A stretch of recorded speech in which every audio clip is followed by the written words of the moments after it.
අපි බෙදා හරිනවා. ඉතින් ආධාරයේ ගල්කුඩු කියලා තමයි විනිර්මාණයට දායකත්වයේ එක්කාසු කරලා තියෙන්නේ. ඉතින් මගේ ආදරණීය අපේ තාත්තේ මනුස්සකම් දන්න ශාතියක් විදියට තුන් සිංහලේම නෑදෑයෙක් විතර විස්තර කරනවා. ඒකත් ලාංකික ඉතිහාසයක ඔයාලට බලලා ගන්න පුළුවන්. ඉතින් කිලෝමීටර් 4.5කට වැඩි පොලිමක් තියෙනවා. ඊයේ දිනේදී 25000ක වැඩි ජනතාවක් ඇරපුවා. බලපු මගේ ආදරණීය අප්පලා තාත්තලා සමා වෙලා ලස්සන වීඩියෝ එකක් අරගෙන ඔය විනාඩි 14 ඇතුලේ බලලා අහලා සතුටින් ඉවසුලට යනවා නම් අපි බොහොම කැමතියි. මොකද තවත් පිරිසක් සෑහෙන පිරිසක් පොලිම ඇතුලේ ඉන්නවා. සමා වෙලා උඩුව නරඹලා ලස්සන වීඩියෝ එකක් අරගෙන ඒක Facebook අන්තර්ජාලයට උදාහරණයක් ෂෙයා කරන්න ලංකාවේ කෝටි දෙකම අරගෙන අධික ජනතාවක් ඉන්නවා. තවත් කෙනෙකුට එදෙට එන්න පුළුවන්. වැඩි ටෙක්ස් එක ඉල්ලීම මොනවද අපි හෙට දින රාත්‍රියේ ගුඩ අවසන් කරන්නටයි හිටියේ. නමුත් ප්‍රේක්ෂක ඉල්ලීම මත 15 වෙනිදා දක්වා අපි ගුඩ ප්‍රදර්ශනය කරනවා. ඒ ගමේ තියෙන ආදරණීය මිනිස්සු ඒ දින 15 පුරාවටම දවසල් 15ක් පැවැත්වෙනවා. අද දිනේදී අයිස්ක්‍රීම් මාධ්‍ය ශාලාවල ඉල්ලීම මත දේශපාලකීන්ගේ ඉල්ලීම මත 15 වෙනිදායි ප්‍රදර්ශනයේ නවතාලන්නට තමයි අපි බලාපොරොත්තු වෙන්නේ. වැඩ සියලු දේ දාලා තියෙන අපි එහෙම නමුත් ප්‍රේක්ෂක ඉල්ලීම මත ඒ ලෝක ඉතිහාසයේ කියලා ඉරස්වාර්තාවක් කියපු ආදරණීය නිර්මාණය අපි 15 වෙනිදායි පස්සේ ප්‍රදර්ශනය කරන්නට බලාපොරොත්තු වෙනවා. ජනතාවගේ ආදරය, හැකියාව සහ වගකීම මත. ඉතින් වගකීමක් තියෙනවා වගේ ආදරණීය අපේ තාත්තයක් කියලා හැකියාවල්ලි. හොඳයි අපි බණ කතාව ශ්‍රවණය කරන්නටයි ඉන්න යන්නේ. සහ මඩු කල්පයක් විනාශ වී අද්දේක කල්පයක ආරම්භය ජීවමාන අරගෙන මේ කතාව අහන්න මගේ අදදී අපේ තාත්තේ වල කිලෝමීටර් යනවා කුමක්දයි සිතා බලන්න. දිගින් යොදුමක් පළලෙන් යොදුමක් ගණයෙන් යොදුමක් ඇති කොටුවට යම් කාලයකින් ඒ අප හිස් වේ. ඒ කල්පයක් කල්පයක් යනු ඊටත් වඩා දීර්ඝ කාලයකින් බලන්න ඉහළ අහස දිහා ඔබට පළමුව දිස්වන්නේ දස දහසක් සක්වලට වන්නා වූ සූර්ය මණ්ඩලය. ඒ කියන්නේ අපට දිවා කාලයට එළිය ලබා දෙන සූර්යයයි. ඉන්නවා නම් බොහොම හොඳයි. මොකද ඔය පැත්තේ තියෙන වමසරිය වඩා මේ පැත්තේ වමසරිය වැඩි. වාසක අරුවක් හරියටම වීඩියෝ බලන්නට පුළුවන්. අර මෙතන තියෙන අරුව දාලා. ඉතින් ඔතන හිර වෙන්න එපා. මේ පැත්තේ වමසරිය වීඩියෝ බලන්න එතන ඉඳලා ගන්න පුළුවන්. ඔබට දිස්වන ඈත සූර්ය මණ්ඩලයට පහළ චන්ද්‍ර මණ්ඩලය. ඒ කියන්නේ අපහට රාත්‍රී කාලයට එළිය ලබා දෙන චන්ද්‍රයයි. රාත්‍රියේ ඝන දුර දුරු කරන ලෙස ඉල්ලා සිටි විට සම්ප්‍රදාය ආවේ. ඔබ සියලු දෙනා පහළ බලන්න. ඔබට මේ මොහොතේ දිස්වන්නේ අප ජීවත් වන්නා වූ පෘථුවිය නිර්මාණය ආරම්භ වීමයි. මෙහි මුලින්ම පහළ වූ සත්වයෝ නිකලස් සත්වයෝ වූ. පසුව ලෝකෙන් කෙරෙහි ඇලීමෙන් ගැටීමෙන් කෙලෙස් බරිත වූ. දැන් ඔබට පෙනෙනවා ඇති අනෙකුත් ග්‍රහලෝක නිර්මාණය වන ආකාරය. එය අප ජීවත් වන්නා වූ සෞර ග්‍රහ මණ්ඩලයයි. එය දැන් ඔබට බලාගත හැකියි. දැන් අප බලමු මගුල් සක්වලක් කියන්නේ මොකක්ද කියලා. සෞර ග්‍රහ මණ්ඩල දස දහසක් මැදේ පිහිටන සම්මා සම්බුදුවරයන් වහන්සේලා කියන වචනය හරියට තේරුමක් නොදැන වෙන වෙන අදහස් වලට භාවිත කරනවා. ඒ පිළිබඳව දැනුවත් වී අප මේ වචනය ගෞරවාන්විතව භාවිතා කරමු. මගුල සත්වල යනු කම්සප වෙනින තැනක් නොව මෙහි පහළ වන බුදුවරුන්ගේ වනහසා සසර දුකින් මිදීමට ක්‍රියා කළ යුතු සක්වනයි. මෙලෙස කල්පයක් ආරම්භ වීමේදී බෝධි පර්යන්කය පිහිටට මධ්‍ය දේශයේ ජය භූමි ස්ථානය සියල්ලටම පළමුව පිහිටනවා. බ්‍රහ්මයන්ට මේ ස්ථානය ඔවුන්ගේ දිවසට පෙනෙනවා.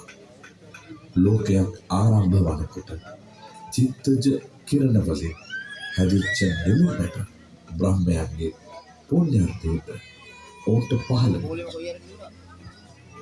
මේ කිරණ නිලුමට බඹලොවෙන් මේ මධ්‍ය දේශයේ බෝධීන් වහන්සේ පහළ වන ස්ථානයට මේ මොහොතේ පහන් කෝඩුව දෙස බලන්න. ඔබ ඉහළ අහස දිහා බලන්න. දැන් ඔබට පෙනෙන්නේ එම නිලුම් වලයි. ඒ වෙනකොට අදාළ කල්පයට පහළ වීමට නියමිත බුදුවරයන් වහන්සේලා සංඛ්‍යාවට සමාන සංඛ්‍යාවක අටපිරිකර ඒ මල ඇතුළේ පිහිටනවා. ඒ විදිහට සාදය ඇති කර ගන්නවා. දැනට එයින් අටපිරිකර 4ක් බුදුවරයන් වහන්සේලාට පූජා කර අවසන්.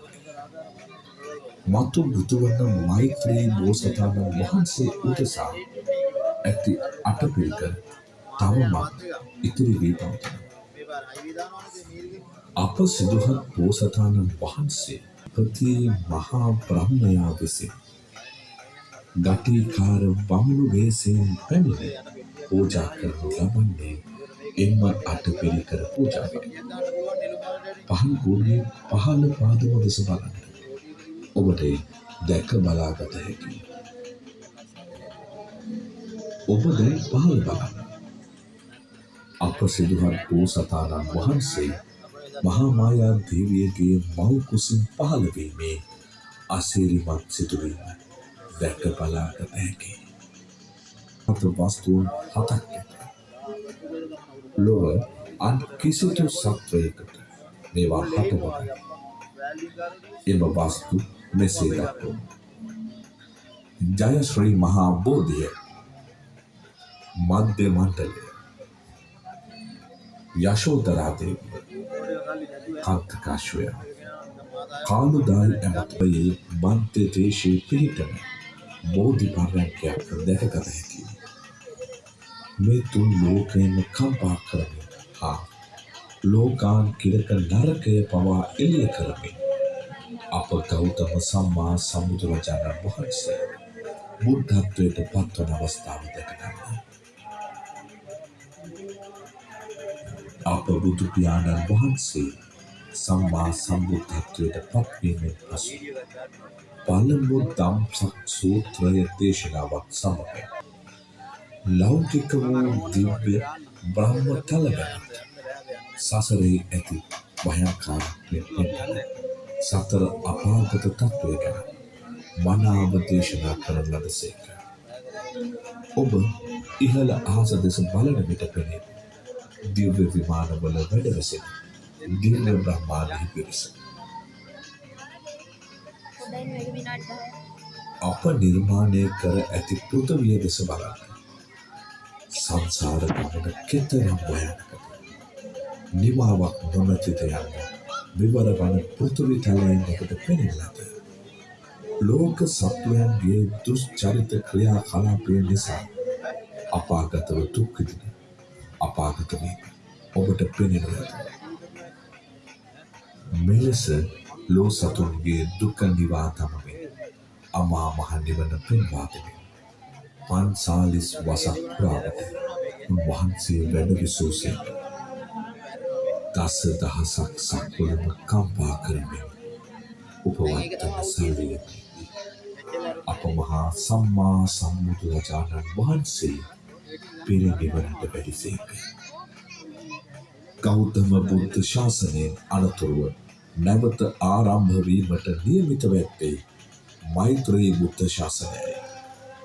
මෛත්‍රී බුද්ධ ශාසනයෙන් පසු මේ මහා භද්‍ර කල්පයට නියමිතව ඇති බුදු පියාණන් වහන්සේලාගේ ලොව පහළ වීම අවසానයි. නැවත බුදු පියාණන් වහන්සේ නමක් බිහිවීම හෝ බිහි නොවීම සිදුවන්නේ මහා භද්‍ර කල්පයක් ආරම්භ වීමෙනි. මහා කල්පයක් ආරම්භ මේ කල්පය විනාශ වීම සිදුවේ. එය ඉතා දීර්ඝ කාලයක ක්‍රියාවකි. ඔබට මේ මොහොතේ පෙනෙන්නේ මේ මහා භද්‍ර කල්පය විනාශ වීමයි. ඔබ සියලු දෙනා නැවත උඩ අහස දෙස බලන්න. මුළු ජීවිතය ඉහළට ලද කුඩයක්ය. අටලෝ දහම එහි එක නනයක්ය. මිනිසා විසින් උසුලා යන කණුවක්ය. මරණය කුඩය අකුලන පොඩි ඇණයක්ය. සියලු බුදුවරුන්ගේ දේශනාව වන්නේ උතුම් වූ නිර්වාණ ගාමිනී චතුරාර්ය සත්‍යයි.